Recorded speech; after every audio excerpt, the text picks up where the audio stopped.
We are of the opinion that everyone should have their home paid off and paid off as fast as possible.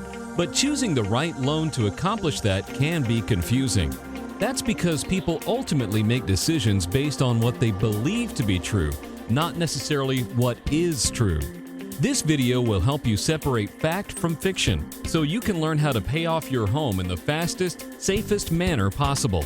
By the end of this video, you will learn a few things about mortgages that could change how you look at your money for the rest of your life. To begin, let's take a little quiz. True or false? A large down payment will save you more money on your mortgage over time than a small down payment. A 15-year mortgage will save more money over time than a 30-year mortgage. Making extra principal payments saves you money. The interest rate is the main factor in determining the cost of a mortgage. You are more secure having your home paid off than financed 100%. If you answered true to any of these questions, you will want to watch the rest of this video. Many mortgage decisions are commonly made by looking at payment amount and interest rate. While these factors are important, there are several other factors that also must be considered. To help understand how these factors might ultimately impact you, we will introduce you to 3 fictitious couples. Each couple has the same goal, having their home paid off. They each believe their method is the best. The first couple is the free and clears. They have paid off their mortgage, so they do not have to make any monthly mortgage payments. The second couple is the owe-it-alls. They could have paid cash for their home like the free and clears, but decided to keep their money and invest it in a safe account so they could access it in case they ever needed to. Although they owe it all on their mortgage, they have no other debt. The third couple is the pay extras. They make extra principal payments every month in hopes of paying their mortgage off as soon as possible. So which of these couples do you think is in the best position? Let's explore several mortgage aspects to find out how they impact our couples. One area people often forget to consider when financing is inflation. If you have a fixed payment today of $2,000 a month, what will that same $2,000 buy in 10, 20, or 30 years? Assuming an inflation rate of 3%, $2,000 will only buy $823.97 of goods in 30 years. Let's apply what this means to you and your mortgage.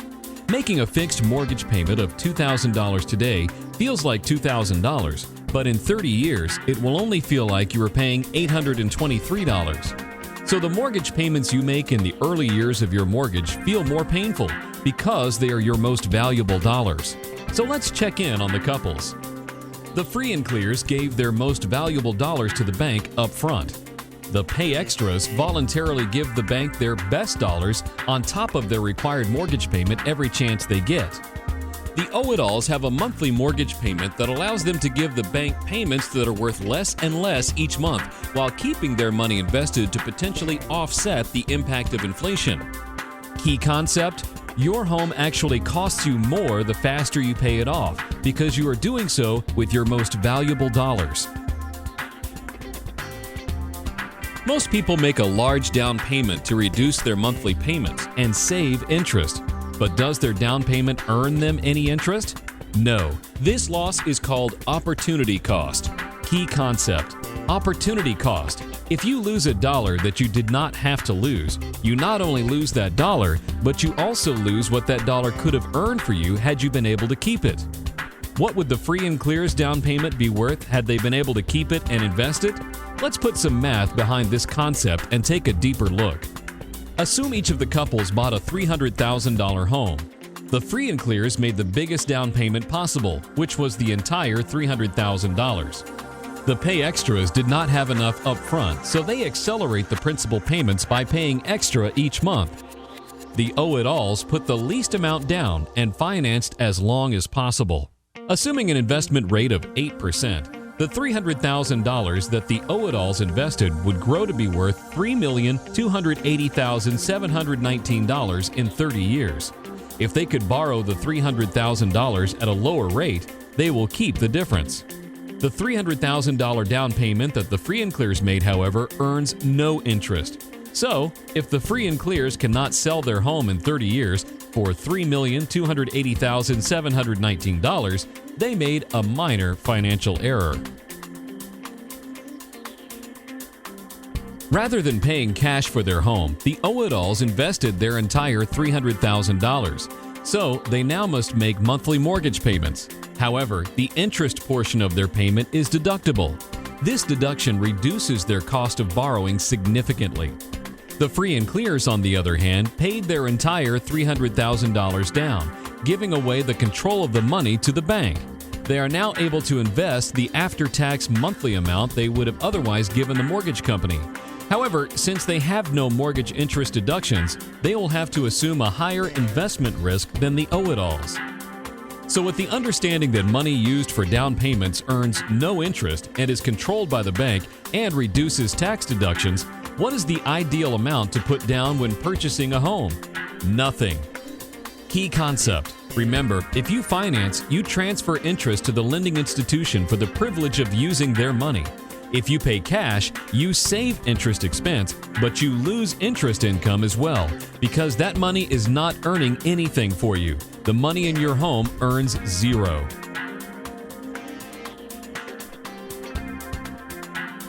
Most people today consider their home one of their largest investments. Let's see if it's a good place to put your money. Assume that the Free and Clears home is worth $300,000 today, and that they bought it 7 years ago for $229,000 and have put about $25,000 into improving their property. Their rate of return would be in the neighborhood of 2.41%. Would you consider this a good return? When you add in property taxes and insurance, it looks even worse. You may be thinking we forgot that your house is appreciating. Let's assume the Free and Clears, the Pay Extras, and the Oedals live next door to one another in identical homes with identical values. Whose house will appreciate the fastest? The fact is, they will all appreciate exactly the same. Making larger down payments or extra monthly payments does not make your home worth any more. Key concept. Your home appreciates the same whether you have paid it off or financed 100%. Remember that the Oedals chose to borrow the entire $300,000 for their home, so they could invest the $300,000 they had into a safe account. Supposing the interest rate on their mortgage is 6%, what rate of return would they have to earn on their investments to break even?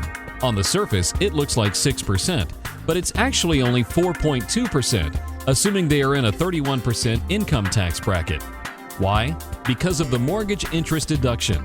Imagine they would only need to net around 4.2% for them to control the money rather than the bank. Key concept. Net cost to borrow equals your loan rate less your tax bracket.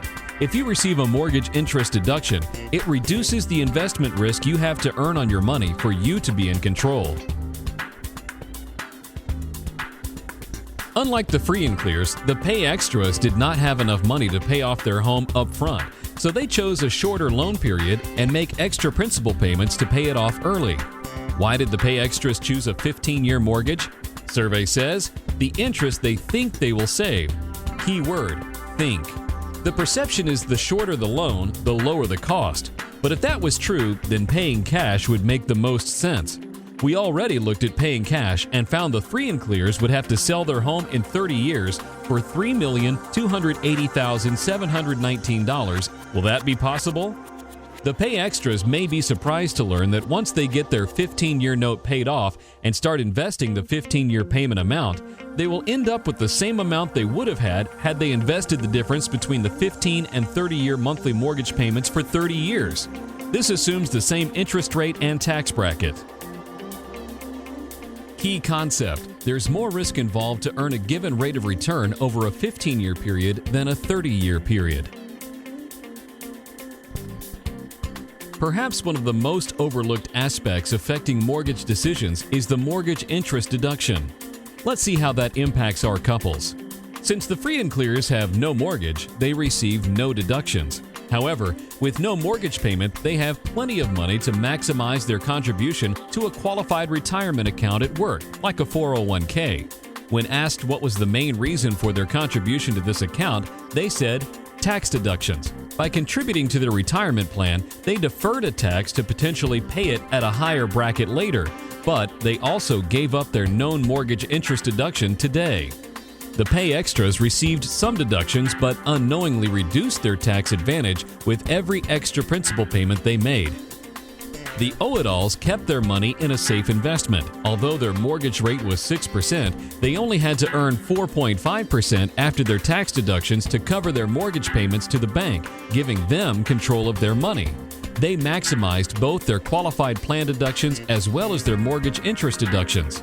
They chose to make a mortgage payment knowing that if things ever got tight, they could always count on access to their money. You have heard several things that perhaps have challenged your thinking on this subject of a mortgage, and as you can see, there is a lot to know. As we said earlier, we believe you should have your home paid for.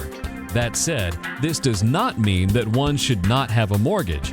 What it means is that you need to have an account with more money than you owe. If you have a mortgage of $300,000 and you have $300,000 in a safe account, your house is free and clear. The big question is not, should you have your house paid for? We agree you should. The question is really, who is going to control your money, you or the bank? Having your home paid for is a safe financial position, but it may not be as safe as you once thought, or it could be. There is a form you need to become familiar with called a 1003B form, which is the Uniform Residential Mortgage Application. It is 5 pages long and is designed for the lending institutions to determine if you qualify for a mortgage loan. Once you put your money in your home through down payments or extra payments, you now must qualify to get it back. How does the thought of having to qualify to access your money sound? So what would happen in the event of a disability to our couples? The free and clears must complete these 5 pages if they would like to access any of their money. In the event of a disability, what will the bank say? We're sorry, but we will not be able to honor your request. In fact, disability is the #1 reason people lose their homes in America. Tragic. The Pay Extras would also be required to complete the 1003B form for the bank. Once again, the bank will say, "We're sorry, but we will not be able to honor your request." And although they have been making extra payments in previous months, they will still be required to make their payment next month to avoid foreclosure. Does that sound like a safe position to you? The Owe-It-Alls, on the other hand, have complete control and access to their money, so they will not have to qualify to get it back. What would happen if our couples lost their jobs? It would seem that if there was ever a time when one would need access to their money, it would be when they lose a job. The free and clears must again fill out the form, and the bank will most likely say no. The response will be, "When you get another job, call us."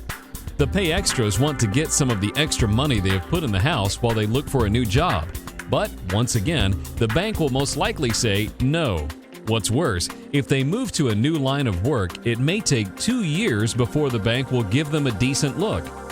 The Owe-It-Alls are still earning interest on their money, and they have access to the account to withdraw what they need until they can get back on their feet with no questions asked.